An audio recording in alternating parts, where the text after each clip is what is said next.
Bonsoir. Alors vous parlez français un petit peu, c'est ça? Je me débrouille, mais si vous allez de me parler lentement, ça va aller, je pense. Donc je vais essayer de me corriger et de parler lentement ce soir pour vous, Jacques Hanegraaff, d'autant plus que vous avez une très très bonne nouvelle à nous annoncer.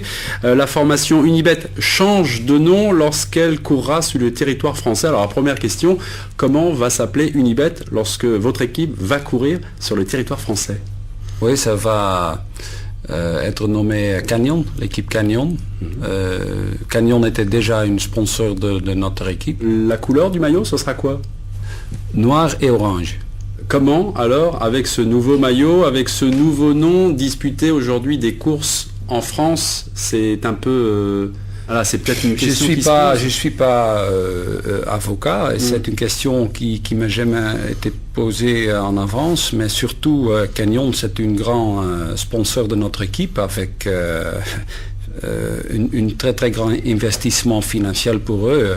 L'équipe Unibet, c'est-à-dire l'équipe Canyon pour la France, pourra disputer toutes les épreuves sur le sol français. C'est ce que je comprends à demi-mot. Oui, hein? et peut-être avec une autre sponsor français, pourquoi pas? Parce que c'est peut-être une bonne occasion de dire nous sommes là pour courir en France et je voudrais bien faire un accord avec une sponsor principale français pour la course française.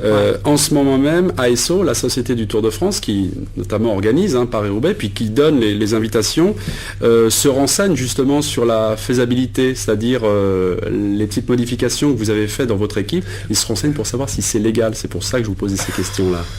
Ah oui, c'est bien. Je ne sais pas qu'est-ce qu'il veut faire en tout cas, mais j'espère seulement qu'il fait exactement la même chose pour toutes les autres équipes cyclistes. Pour vous pensez que c'est un acharnement? C'est quoi un acharnement? Vous pensez que c'est injuste, c'est unfair? Oui, bien sûr, parce que comme disais, j'ai bien offert déjà depuis plusieurs mois de faire des courses si nécessaire avec une maillot tout blanc ou neutre, n'importe quoi. Mais j'avais eu une réponse de tout ça et je pense que nous sommes, comment dire ça un peu en français, casualty of war, les sacrifiés, peut-être. C'est ça, oui.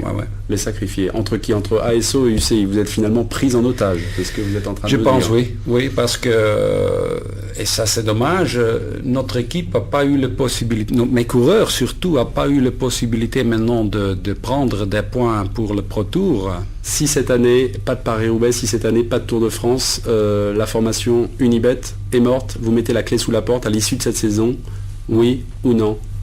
Non, mais c'est quand même une situation très très bizarre.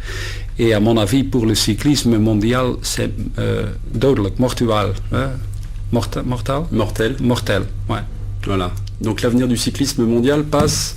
L'avenir du cyclisme mondial, c'est dans la main des équipes et dans la main des organisateurs. Et c'est un peu bizarre qu'ils sont tous là pour choisir leur propre intérêt.